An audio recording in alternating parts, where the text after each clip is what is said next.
Nous atteignons Nguba, le point où nous quittons le Haut-Katanga pour entrer dans la province du Lualaba, avec comme objectif de poursuivre vers le Haut-Lomami.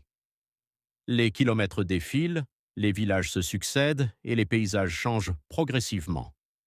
Certains villages portent un nom connu, d'autres restent simplement des lieux traversés au milieu de cette immense étendue de terre. À Kiabo, un nouvel obstacle vient ralentir notre aventure.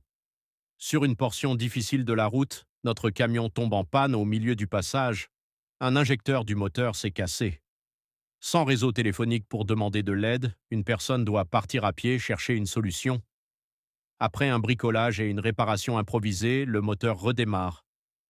Nous continuons alors doucement en observant le comportement du camion à chaque kilomètre. Plus loin, nous arrivons à Lubudi pour faire le plein de carburant avant de reprendre la route. Mais la journée est loin d'être terminée. À Kaleul, alors que la nuit est déjà tombée, un pneu explose. Pour éviter un accident ou une seconde crevaison, nous roulons prudemment jusqu'à un village où nous décidons de passer la nuit. Au lever du soleil, nous remplaçons le pneu et vérifions soigneusement sa pression afin qu'il puisse supporter la charge du camion. Le voyage reprend avec toujours de nombreux camions croisés sur cette route de transport. Notre prochaine étape est Mukula. Nous montons sur le pont bascule pour vérifier le poids du chargement. Même lorsque la charge respecte les normes autorisées, certains frais restent présents sur le parcours.